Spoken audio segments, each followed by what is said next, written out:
your nation, your province, your southern Alberta. From the heart of Lethbridge, it's Bridge City News Weekend Edition with Jeanette Roche. Hi, I'm Jeanette Roche. Thanks so much for joining us for a look at what made headlines this past week. The Alberta government celebrated the one-year anniversary of the Lethbridge Recovery Centre on Wednesday. Minister for Mental Health and Addiction, Dan Williams, says that the Recovery Centre is part of the province's main focus on bringing long-term wellness and recovery to patients. Two other facilities are located in Red Deer and the hamlet of Gunn. The Lethbridge facility, located outside of the city limits, allows patients to receive life-saving addiction treatment at no charge, and they can stay up to 1 year if required. This facility welcomed me with open arms when I was unlovable and loved me until I could love myself again. I never felt like I fit in anywhere, and I was just alone, and I thought I was always going to be alone. I thought I was going to die alone on the streets, but Fresh Start has given me a purpose. They've given me a place to go when I had nowhere else, and they've given me this opportunity to change my life, and I'm forever grateful for that. Municipal Affairs Minister Rick McIver was also in Lethbridge this past week, announcing that the provincial government is launching the Local Growth and Sustainability Grant, or the LGSG, which will provide $60 million over the next 3 years for municipalities to meet the growing need in public infrastructure. That includes more money for roads, bridges, and water treatment centers. The grants are meant to relieve some pressure for some of the fastest growing mid-sized communities in the province, including right here in Lethbridge. The funds will be allocated using a competitive application process, which will be open to communities with populations between 10,000 and 200,000, what is known as the growth component of the grant. Applications for that part of the grant are open today to communities of that size. The grant program also has a sustainability component, and some of this funding will be set aside to assist communities with fewer than 10,000 people if they face an infrastructure challenge leading to pressing health and safety issues for citizens. And it's meant to complement the existing infrastructure funding programs that are already in place, including the local government fiscal framework that is providing over $820 million next year, an increase of 13% from this year. This includes funding for 4 school projects here in Lethbridge, and expanding services and surgical capacity at the Chinook Regional Hospital, as well as medical training for doctors right at our own university. The province also announced that plans for a cardiac catheterization lab at the Chinook Regional Hospital in Lethbridge are advancing. Officials say Alberta Health is now moving the project forward to the next stage, which will define the project's scope, schedule, budget, and associated impacts. Earlier this year, AHS submitted a needs assessment for cardiac services here in southern Alberta. To date, the Alberta government has approved $2 million to support project planning. In a statement, Health Minister Adriana LaGrange said residents in southern Alberta should not have to travel for comprehensive cardiac care. Expanding services and building a new cardiac catheterization lab will help residents access the services and treatments that they need close to home. Making energy-efficient home improvements and renewable energy upgrades is the goal of the Clean Energy Improvement Program. It's a new initiative launched by the town of Taber. The facilities and energy manager, Blake Haranek, says the program offers affordable long-term financing to homeowners. Haranek explains with this initiative, homeowners can install solar panels, upgrade insulation, and replace windows. He says there are a lot of benefits with this program. This program allows residents to get low interest financing through the town in order to complete these energy efficient upgrades, which allows us to offer our residents a 2% interest rate, hopefully lower their utility bills and their energy usage. The upgrades are tied to the property, and the repayment gets added to the property taxes. Whereas in the case of the Canada Greener Homes Grant, that loan is tied to the person. So if I went out and upgraded all my windows in my house, I would be on the hook for that upgrade, and I would pay that back myself, even if I sold the house. whereas these upgrades are tied to the home. So when the resident sells the home, the next resident still gets the added benefit of, say, energy efficient windows. Horanek says the basic requirement to be eligible for this program is to be a residential owner who is in good standing with the municipality. Up next, will he stay or will he go? The Prime Minister faces backlash within his own party, and some are asking him to step down. But first, a quick break.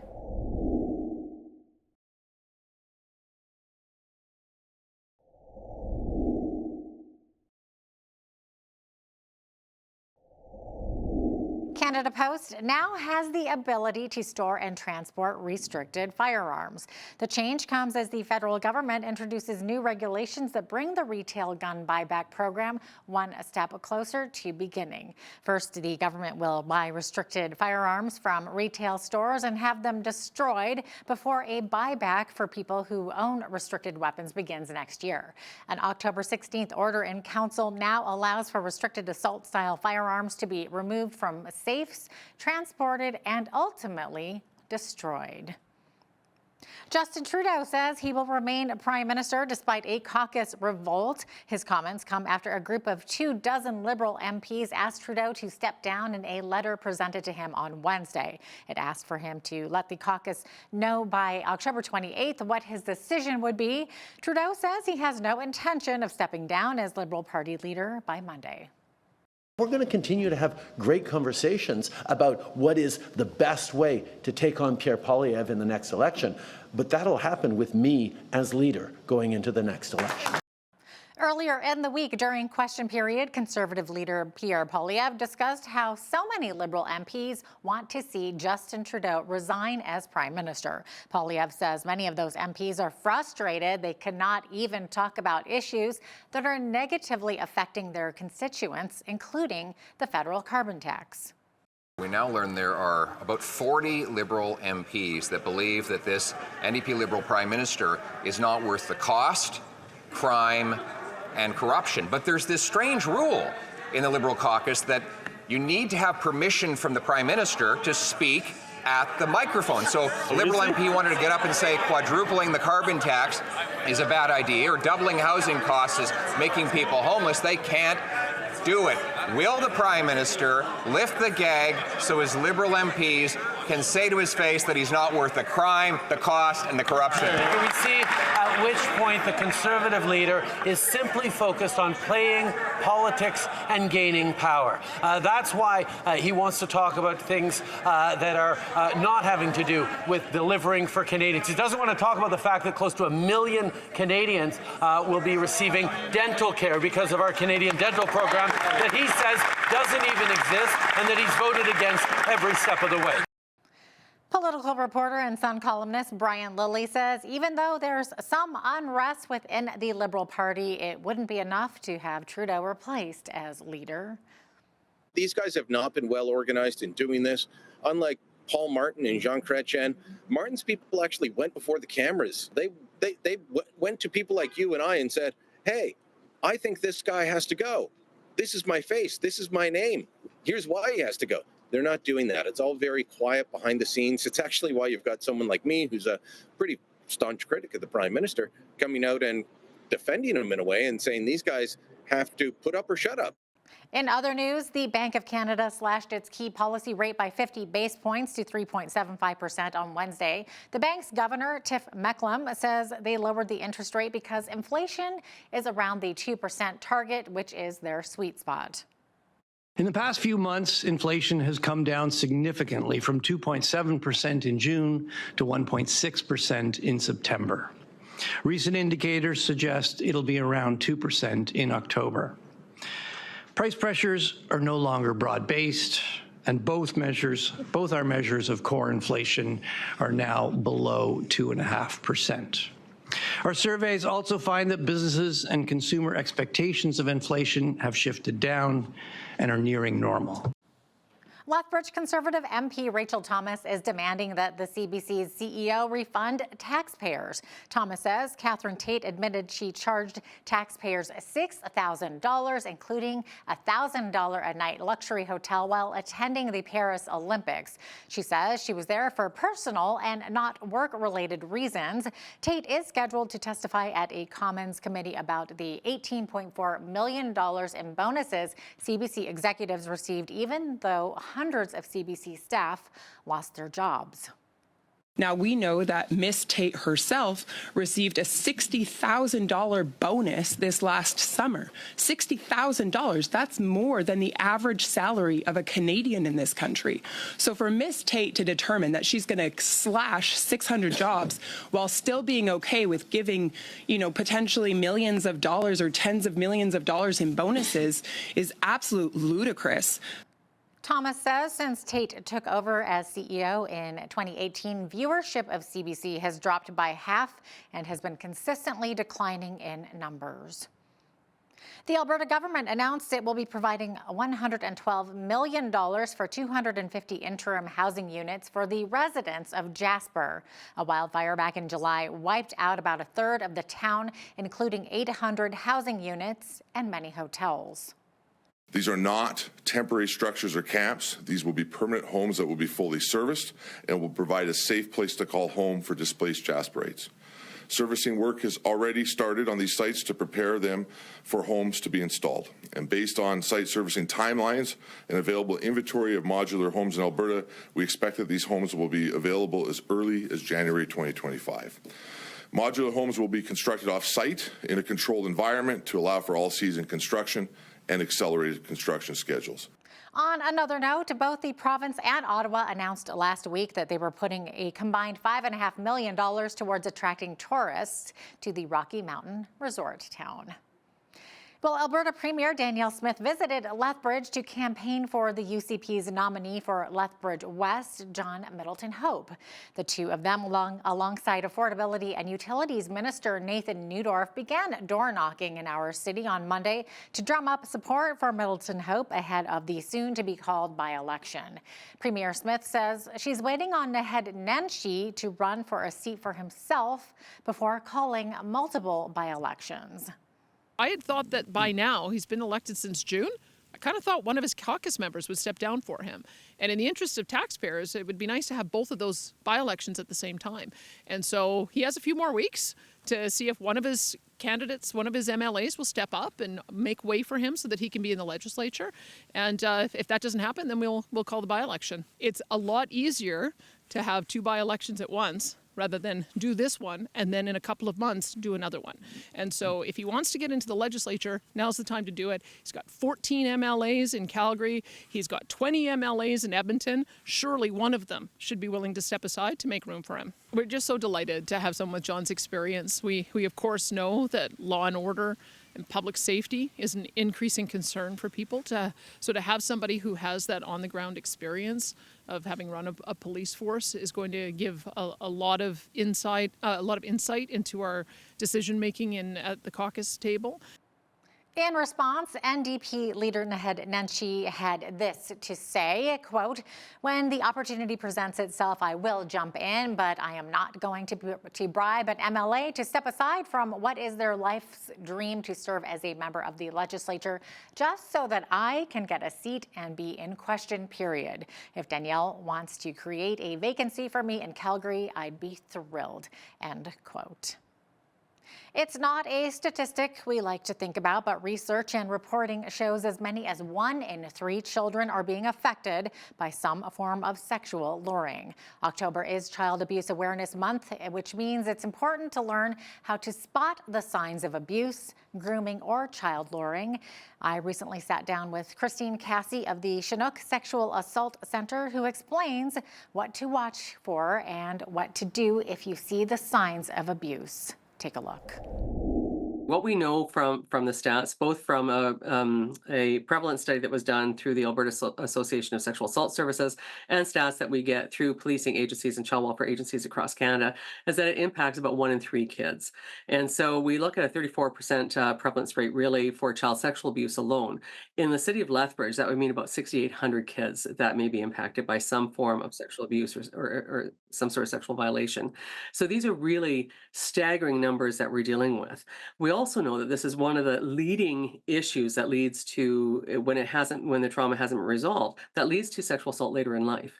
So there's a direct connection of what's going on here. We also know those that have had that exposure to domestic violence, they're seeing that violence in their home, that they're living this out day after day, that this also leads to other behaviors and things that absolutely impact then how they respond to others as they grow into adult life and how they receive others. So what those healthy relationships may look like. And so our ability to be able to identify, to address, to intervene, we need to do, because if we don't deal with that trauma early, we know that we're setting up for a lifelong struggle. Yeah. October, of course, is National Child Abuse Prevention Month. So what is the Chinook Sexual Assault Center doing locally this month? Well, beyond, putting out information, which we like to put out there, and doing some, presentations in schools and with other professionals, we have a 50-50 going on, so people can actually win some cash, but the money that's garnered from that actually helps to support our therapeutic resources at the Chinook Child and Youth Advocacy Center. Beyond that, we're available for people if they want information about child abuse and how maybe they need to report and are scared to report on something, that we can help walk them through what some of those reporting mechanisms would be for them. Right. That's a way to kind of turn a really dark topic into kind of some light there to sort of earn, raise some money for it. So like getting back to the issue, what are some of the signs that a child may be experiencing abuse? What should we be looking for?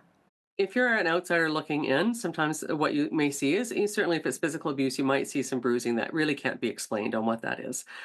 You might see some withdrawal behaviors are happening where they're not part of their regular or normal activities. You may see disassociation when they're in a school setting where they aren't able to focus.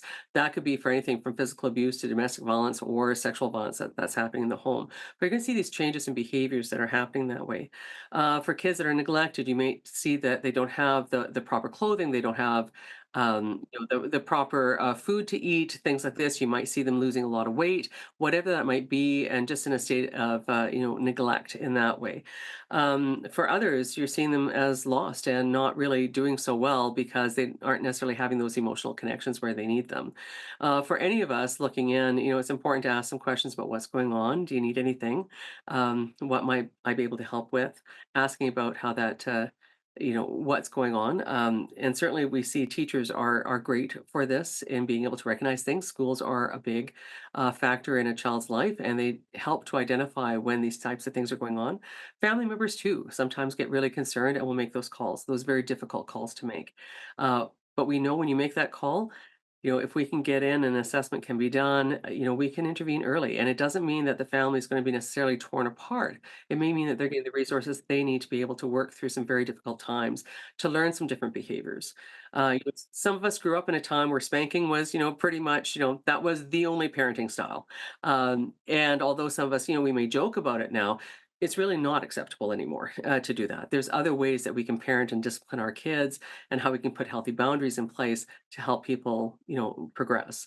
Beyond that is looking at who's having access to our kids and how do we identify when our child might be being groomed.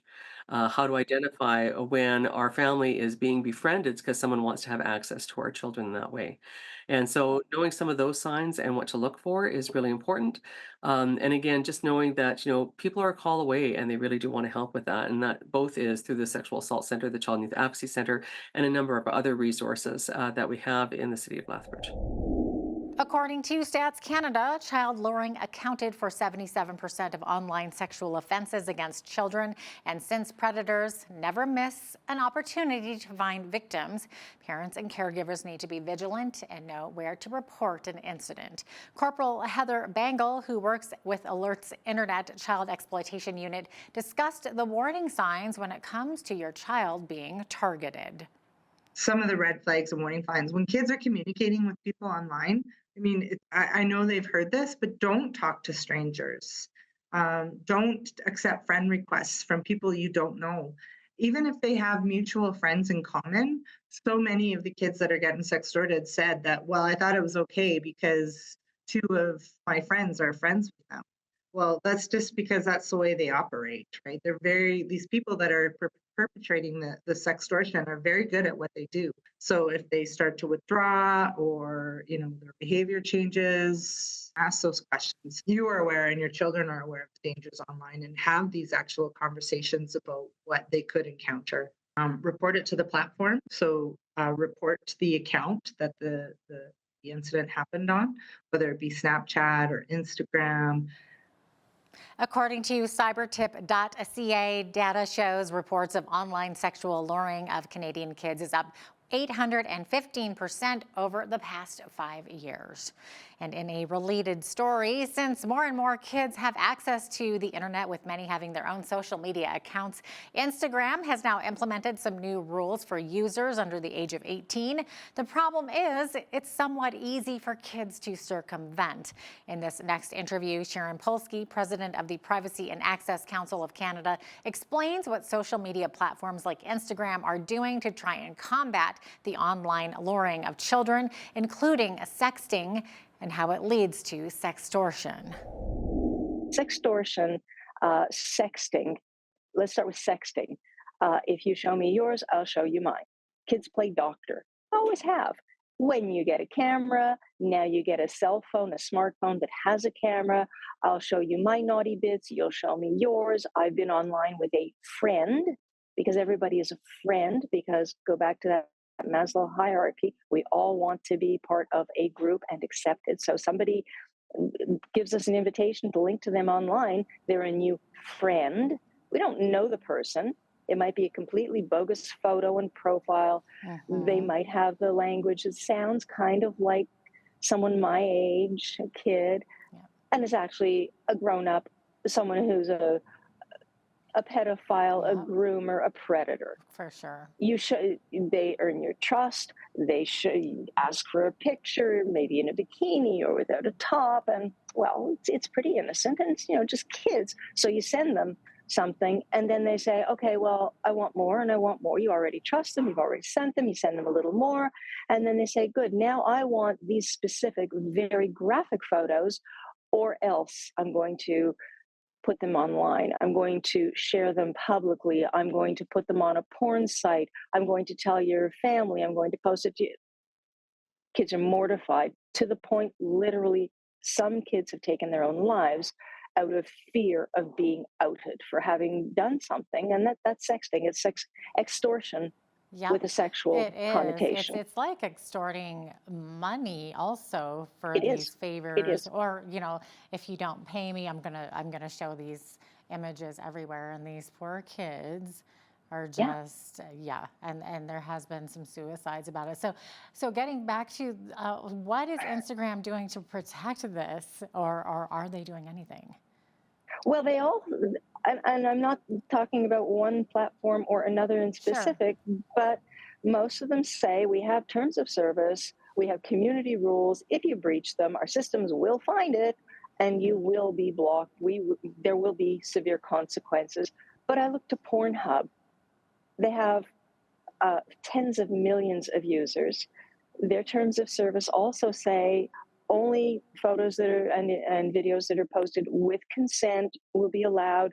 Anything that's underage, that's non-consensual, will be blocked, will be removed. The words sound good, but they've been taken to court by many young women who basically were drugged, raped. Their videos are online without their consent, and it literally took years for the images and the content to be removed, if at all. And in the meantime, it can be downloaded by other people and shared and proliferates around the internet. Yeah. In doing research, I saw that the Privacy Commissioner of Canada did a sweep of more than 1,000 websites and mobile apps and found that 97% of websites and the apps that were reviewed were using one or more deceptive design patterns that make it difficult for people to protect their privacy online. And that includes children's apps. And that's really appalling, Sharon. It is, but it's not new. This has been going on from day one, and it has been allowed to proliferate. And this sounds really cynical, perhaps, but it's a fact of corporate life. And this is not to slam capitalism, because it's not capitalism that's a problem. It's a choice. It's a business decision that's been made by people in the organizations. They choose to do this because it helps to make the profits. And from the government side, they're complicit, because for every new innovation, for every new app, technology, there's something put out on the internet, there's marketing, there's employment, there's travel, there's computers, there's all sorts of goods that are purchased to create these things. That helps the economy, and it provides taxation. Governments want this to happen. They're loath to put any limits on it. Sure. Okay, we've identified the problem. So what can viewers do to help bring about change and to protect themselves from companies invading their privacy? Well, first of all, we have to remember that there's been precious little valid, real education about any of this, certainly in Canada. And I'm talking about into the university level as well. So the parents and the teachers know as little about most of this as the lawmakers and the bureaucrats who are saying, yes, this is a great idea. They have to educate themselves. People spend countless hours on the internet, doom scrolling, looking at cats and dogs, and the information is out there to educate yourself as to what is a legitimate source for information, and learn the laws. Someone told me long ago, leave everything between the commas out. It's English, it's basic English, but it's complex sentence structure. So leave out what's between the commas, and it makes a whole lot more sense. It's easier to read. There's summaries of laws too. Understand what your rights and your responsibilities are. Talk to you, and an important part is talk to not only the people who are now in elected office, talk to the constituency associations between elections and say, I want to know what the candidate that you support, and talk to the candidate. I want to know what your views are, not your parties. I want to know what your views are about this issue and that issue, and what will you do about this and that. That will reveal whether they know what they're talking about, because you've already educated yourself and you know more about it than they do by that point, and make it an election issue. If you don't do this, I'm not going to vote for you. If you do that, I will vote for you. They want the votes. Well, many dream of living a life of relaxation as they reach their golden years and settle into retirement.